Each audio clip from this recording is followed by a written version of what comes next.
Mike Mentzer is not who you think he is. Mike Mentzer was a bodybuilder from the golden era of bodybuilding that took place in the 70s and 80s. Almost half a century later, he has become a symbol for the science-based bodybuilding movement. There are so many videos and edits and fan pages being made of Mike Mentzer. A large portion of the online bodybuilding community has painted him as this wise, scientific genius from the golden era that understood bodybuilding better than anyone. Casual bodybuilding fans will try to rewrite history in an attempt to convince the world that Mentzer was better than Arnold. And this is all because of one of the most controversial competitions in bodybuilding history, the 1980 Olympia. Just take a look at these comments about what happened. It's widely believed that Mentzer beat Arnold in 1980, and Mike was the real winner in 1980. Mike Mentzer is the GOAT. But what everyone leaves out about him is that, in reality, Mike Mentzer was a bodybuilder that never won a single Olympia title. And in reality, Mike Mentzer was a bodybuilder that quit the sport just 2 years after becoming a professional. And in reality, Mike Mentzer was a bodybuilder that not only never beat Arnold, but actually never even came close. Let's tell the truth about Mike Mentzer, the truth behind this meth-using, steroid-abusing, and sore-losing bodybuilder. The year is 1980. Ronald Reagan was just elected president, Beatles star John Lennon was assassinated, the Rubik's Cube was just released, and there just so happened to be this one major bodybuilding competition. You might have heard of it before, the 1980 Olympia. The Olympia back then and still to this day is the bodybuilding competition, especially the open division, which is considered the absolute highest level of competition in the sport. To put this in perspective, it's estimated that there are around 10,000 IFBB Pro bodybuilders in the world right now. Of those 10,000, do you know how many competed in the Olympia last year? 17. That's it. 17 bodybuilders out of 10,000 got the chance to compete in the open division. I don't care how good your favorite gym influencer's physique is. Is it possible to look like you're on steroids without ever actually taking steroids? They're a dime a dozen what? They're all gonna give you chicken broccoli rice! Chicken broccoli rice! All of them, every single hard one! enough. 3!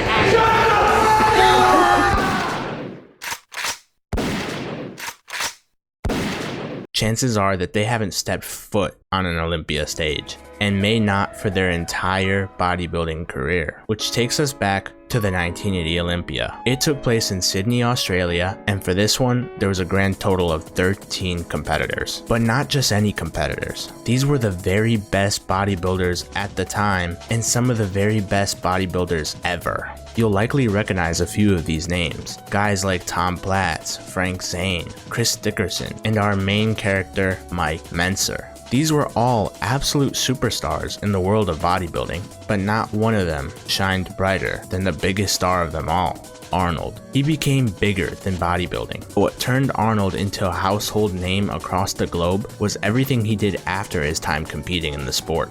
You see this a lot of times with all-time great competitors in their sports of expertise. Think of guys like Michael Jordan or even a Conor McGregor. Love him or hate him, you can't deny that they became bigger than the sport that made them. If you hit a certain level of greatness, you are no longer put into this box. You don't have to play by the same exact rules as everyone you're competing against because you don't need the sport anymore. The sport needs you. I've ridiculed everyone on the roster. I just want to say from the bottom of my heart, I'd like to take this chance to apologize to absolutely nobody. The double champ does what the he wants. Arnold was arguably the blueprint for this transition from a sports superstar to a global superstar. He truly did rise above the sport of bodybuilding, which is why he would retire in 1975. But hold on, that's obviously not where the story ends. He would return for the 1980 Olympia on very short notice, which would shock the bodybuilding world.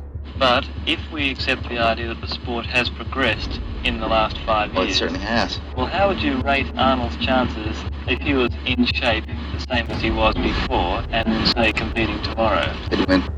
Actually, short notice is a bit of an understatement. He literally announced he was entering the Olympia 1 day before the actual competition. Well, I started thinking about the possibility, and so around 3 weeks or 2 weeks ago, I decided, well, I think it would be kind of an interesting challenge, really, to do something in 8 weeks that most of the guys do preparing a year or 2 years in advance. Allegedly, he had only been seriously training for 8 weeks. Because of this, the question on everyone's mind was, would Arnold still be Arnold? Well, the question everyone had except Mike Mentzer. Let's take a look at this image. For all my blind viewers, this is a photo of Mike Mentzer confronting Arnold backstage after the 1980 Olympia took place. But the question is why? Why would he do this? How would this happen? Well, to understand why Mentzer would do this, we first have to try to understand who he was as a bodybuilder, and we have to try to understand who he was as a person. Make no mistake, listener. Developing stronger muscles is a prerequisite of developing bigger muscles. What is one supposed to do to grow larger? Get weaker? Mike Mentzer, at 5 feet and 8 inches, would weigh in at 225 pounds, which is absolutely massive. He had started bodybuilding at 11 years old, but he wouldn't immediately become a professional bodybuilder. First, he would attend the University of Maryland as a pre-med student for 3 years before dropping out. During this time, he also served in the United States Air Force for 4 years and made considerable gains in the gym there. It was only after his time at university and the Air Force that he would finally try to become a professional bodybuilder. You're also in pre-med. How do you find time to bodybuild and also go to school? Well, I've taken a year's hiatus because of my step into professional bodybuilding and the chance to make some money and travel. During Arnold's prime era, he was so far ahead of the competition. There's a reason he won 6 consecutive Olympia titles. So when he would finally retire in 1975, there was a power vacuum in the bodybuilding world. Who would become the next king? In 75, Mentzer is still not even considered a professional bodybuilder yet, as he hadn't yet won any competitions for him to qualify as one. In fact, he wouldn't become a professional bodybuilder all the way until 1978, and in 1979, he would have his very best placing in a bodybuilding competition, as he would win the heavyweight class of the Mr. Olympia with a perfect 300 score. However, he would still lose the overall to Frank Zane, which brings us back to 1980 and that fateful competition on that fateful day. As we mentioned, the best bodybuilders in the world are going to be at this 1980 Olympia, and Mentzer wanted to finally get the chance to prove that he was the very best, just like he always thought he was. Years of training and years of dedication had led up to this one event, not just for Mentzer, but for all of these competitors. Maybe, just maybe, after almost a decade of failure, Mike Mentzer would finally have his chance. But of course, at the very last moment, Arnold would return. The man who had risen above bodybuilding, the man who had left it all behind, decides to come back just one day before the competition. And of course, Arnold would end up stealing the show and winning his 7th and final Olympia title. Now, was it fair for Arnold to do that? I'm extremely excited about winning the 7th time the Mr. Olympia competition. Probably not. And was Arnold still prime Arnold at this competition? No, he wasn't. Being retired for 5 years and then coming back with only 8 weeks of training led him to show a physique that was a shell of his former self, which is exactly why this photo exists in the first place. Mike felt that he and the other competitors were robbed, and that he had to confront Arnold and tell him this. But was that actually the case? Was Arnold winning such a robbery that Mentzer had to confront him? No, it wasn't. Again, many people online will try to rewrite history and tell the world that Arnold shouldn't have won that competition, but that just isn't true. The reality is that Arnold, on only 8 weeks of training and 5 years of retirement, really did come back and beat all the best bodybuilders in the world. Just take a look at these images. He simply dwarfed everyone on that stage. People will try to say that he wasn't lean, which is just a myth. And another big thing people will mention are his legs. Which, sure, no one is saying his legs are as dominant as his upper body, but are we really going to act like the other competitors brought great legs on stage? What's really happening is that people are comparing Arnold of 1980 to the one from 1975 and before. Yes, the version of Arnold from 1980 was a shell of his former self, no question. At the 1980 Olympia, he looked human, and he looked beatable for the first time ever. That being said, even at 70%, Arnold was still good enough on that Olympia on that particular day to scrape out that win. And I have to be very honest that this was the highest level of competition I've ever faced in any competition in my life.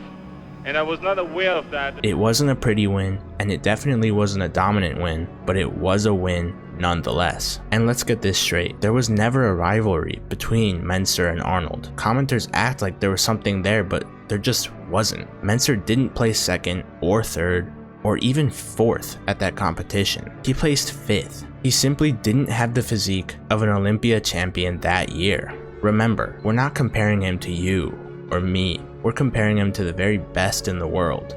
The fact of the matter is, standing at 5'8" and 225 pounds, it was always going to be hard for him to compete with Arnold, who was 6'2", 235, with biceps and a chest that would still be considered elite in the modern era. At the end of the day, Mike Mentzer was a very good bodybuilder that unfortunately had to compete with some of the absolute best of all time. My only regret is that we never got to see what he could have been if he had competed just a little bit longer. He had a very different method of training from other bodybuilders of his era. It would have been interesting to see how far he could have taken this training ideology of his. But after that 1980 Olympia, Mike Mentzer was never the same. That loss, that failure on that day broke him. He would quit the sport forever, and that's when his life would begin to spiral.